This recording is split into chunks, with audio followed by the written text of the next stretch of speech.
Hola a todos, cordial saludo. Mi nombre es Andrea Páez y en esta oportunidad vamos a hacer un análisis a dos discursos contemporáneos que son muy conocidos en redes sociales. El primero de ellos ocurrió en el Tribunal Constitucional de República Dominicana en el año 2018, 22 de noviembre. El segundo de discurso se generó este año 2022, el 20 de septiembre, en las Naciones Unidas. Pero comencemos con el discurso ocurrido el año 2018.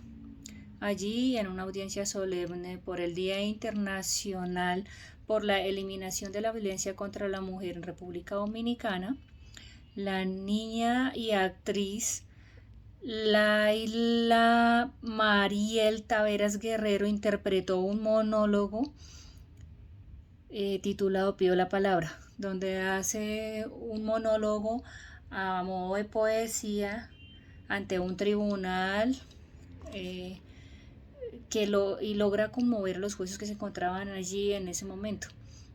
Allí Laila, de manera verbal y utilizando simplemente un cuaderno en sus manos, logra expresar la cruda realidad de su niñez, de su hogar, de su experiencia en el colegio. A esa cruda realidad la llama patria, en donde desde el punto de vista de una niña ve que la patria es alcoholismo reflejado en su padre, en el maltrato de su padre hacia su mamá y en ese abandono del Estado que no le reconoce al campesino las mínimas prestaciones sociales. Laila no solo hace uso de su capacidad de su capacidad histriónica, sino que también se desenvuelve muy bien dentro de lo que es su escenario, su entorno, ese lugar, ese teatro. Hace uso de todo el espacio, va por los pasillos o por uno de sus pasillos recorriendo el lugar de tal manera que asegura y logra captar la atención de todos los integrantes. Caso muy diferente a lo ocurrido este año, el 20 de septiembre, en donde el presidente Gustavo Petro dio su primer discurso como presidente ante la Asamblea General de las Naciones Unidas. Obviamente es un escenario muy diferente, en donde allí cada presidente tiene la oportunidad de dirigirse ante la ONU en un espacio de tiempo de alrededor de 20 minutos.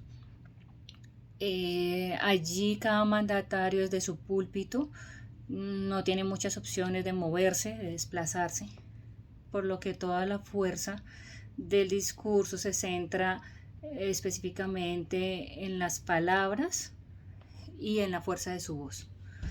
Allí Petro comienza de alguna manera remembrando las palabras de Gabriel García Márquez, describiendo que viene de un país hermoso, pero que desafortunadamente también manchado en sangre.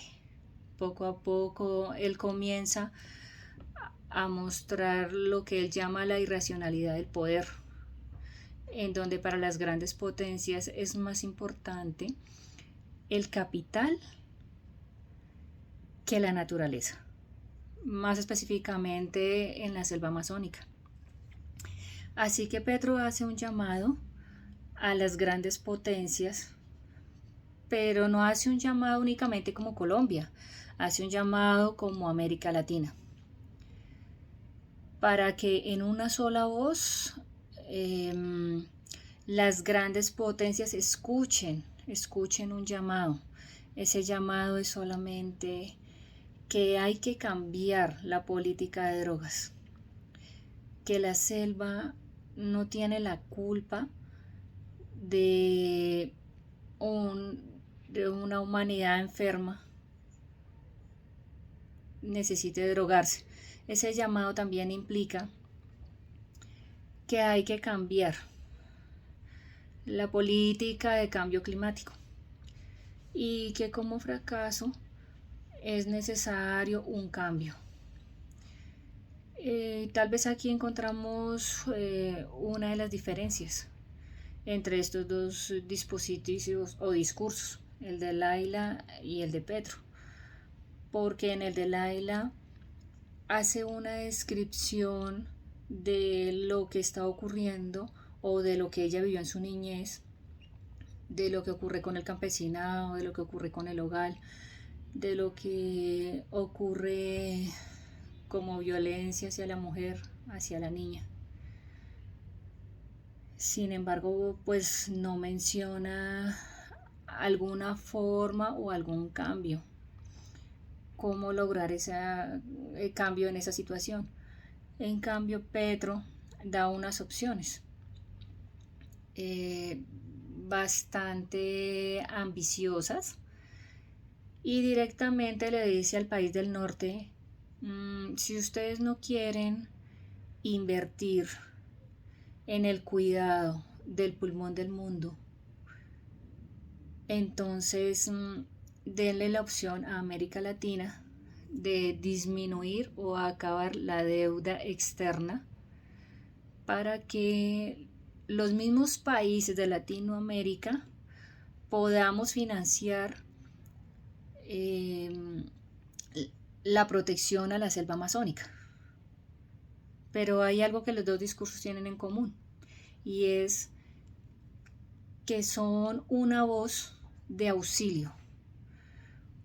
Una voz de auxilio que hace a alguien indefenso ante un otro que tiene la capacidad de ayudar. Laila es la voz del campesino, o mejor, de una campesina víctima de la violencia intrafamiliar y víctima de un Estado que los tiene abandonados. En el caso de Gustavo Petro es la voz de un pueblo latinoamericano que ha sufrido con sangre la política de guerra antidrogas y le pide a las grandes potencias que hay que hacer un cambio de mentalidad. Este tipo de discursos permiten visualizar inconformidades, permiten visualizar injusticias, permiten que el interlocutor mire las cosas desde otro punto de vista y buscan de alguna manera generar un cambio. Primero, de pensamiento y segundo, en hechos. Muchas gracias.